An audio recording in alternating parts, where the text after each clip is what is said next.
Olá pessoal, hoje estamos aqui para fazer uma análise e uma crítica profunda com respeito às obras de Sigmund Freud. Sim, hoje vamos falar sobre um dos maiores pensadores e mais influentes da modernidade. Freud é considerado o pai da psicanálise, e suas ideias moldaram profundamente a forma como entendemos a mente humana. Além disso, ele gerou muitas controvérsias, o que torna sua obra ainda mais interessante. Vamos conhecer um pouco da vida e as ideias que transformaram o mundo de Sigmund Freud. Freud nasceu em 6 de maio de 1856 em Freiberg, na Morávia, região que hoje pertence à República Tcheca. Ele veio de uma família judaica e ainda jovem. Sua família se mudou para Viena, onde Freud passou a maior parte de sua vida. Ele inicialmente estudou medicina e começou sua carreira como neurologista, mas logo ficou fascinado pelo funcionamento da mente humana. Um marco importante foi seu trabalho com pacientes que apresentavam sintomas inexplicáveis do ponto de vista físico, como a histeria. Ele percebeu que muitos desses problemas estavam ligados ao inconsciente, uma ideia revolucionária para a época. Durante sua vida, Freud enfrentou resistências às suas teorias, especialmente por suas abordagens sobre a sexualidade. Mesmo assim, ele continuou a publicar obras que hoje são clássicos, como A Interpretação dos Sonhos, O Inconsciente Coletivo e Os Primeiros Conceitos. Uma das maiores contribuições de Freud foi a teoria do inconsciente. Ele acreditava que grande parte do que pensamos, sentimos e fazemos é influenciada por forças das quais não temos consciência. Freud também propôs a ideia de que a mente é dividida em 3 partes: o id, o ego e o superego. O id seria a parte mais primitiva, ligada aos nossos impulsos e desejos. Já o ego é a parte racional que tenta equilibrar nossos desejos com a realidade. O superego seria uma espécie de consciência moral, representando as normas sociais e éticas. Outro conceito importante é o dos mecanismos de defesa, como a repressão e a negação, que usamos para lidar com conflitos internos. Freud também desenvolveu a famosa teoria da sexualidade infantil. Sim, que afirma que o desenvolvimento humano passa por estágios ligados às zonas erógenas, oral, anal, fálica, latência e genital. Um conceito polêmico é o complexo de Édipo, que sugere que durante o estágio fálico, a criança desenvolve sentimentos amorosos pelo genitor do sexo oposto, e isso rivalizaria com o do mesmo sexo. Essas ideias foram muito criticadas na época, e até hoje são debatidas, mas elas abriram um caminho para discussões sobre o papel da sexualidade na formação da psique. Apesar das críticas, Freud defendia que sua teoria ajudava a entender comportamentos aparentemente irracionais. Além da psicologia individual, Freud também analisou a sociedade e a cultura. Em obras como O Mal-Estar da Civilização, ele argumenta que a repressão dos nossos instintos é necessária para a vida em sociedade. Mas isso também causa insatisfação e sofrimento. Ele explorou como a religião, a arte e os mitos refletem os conflitos do inconsciente coletivo. Freud acreditava que o autoconhecimento, apesar de doloroso, era essencial para lidar com essas tensões. Ou seja, Sigmund Freud foi um visionário que nos deu ferramentas para explorar as camadas mais profundas da mente. Suas teorias não são aceitas integralmente hoje, mas ele continua sendo uma figura central na psicologia e nas ciências humanas. No final, talvez a maior lição de Freud seja que nós somos mais complexos do que imaginamos, e o autoconhecimento é um processo contínuo.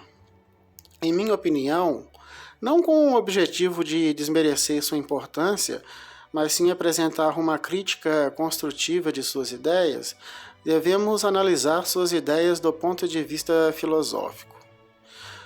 Num reducionismo do inconsciente, Freud sugere que somos governados por forças inconscientes, desejos reprimidos e traumas profundos. Mas, filosoficamente, essa visão pode ser limitada. Por exemplo, o existencialista Jean-Paul Sartre critica a ideia de que estamos presos ao inconsciente.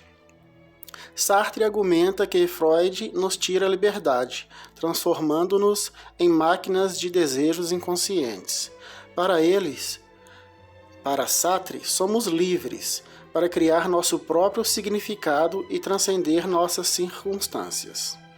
Além disso, Edmundo Husserl, o fundador da fenomenologia, rejeita a noção de que o inconsciente é a chave para explicar a consciência.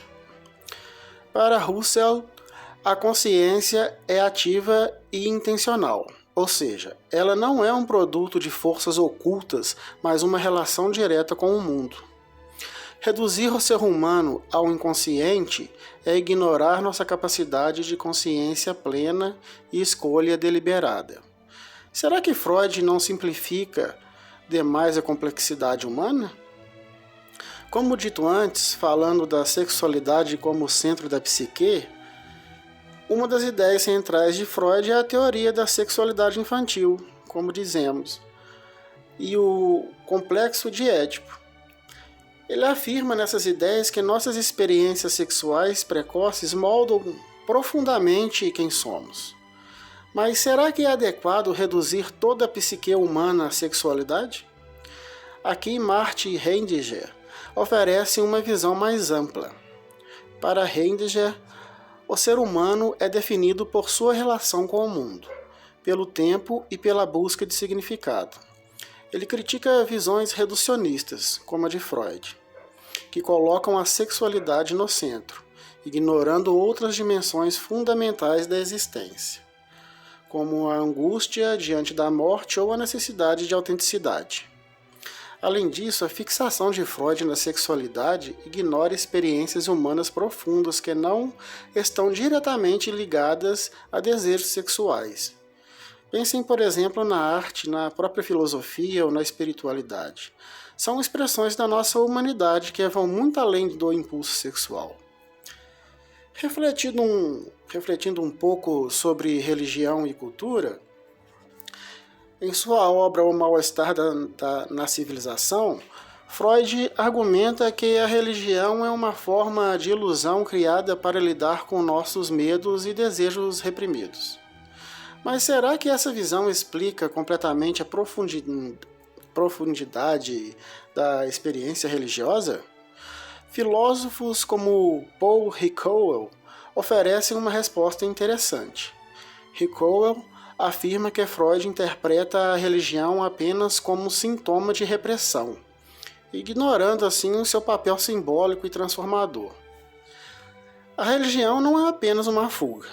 Ela expressa uma busca profunda por sentido, por conexão com algo maior do que nós mesmos.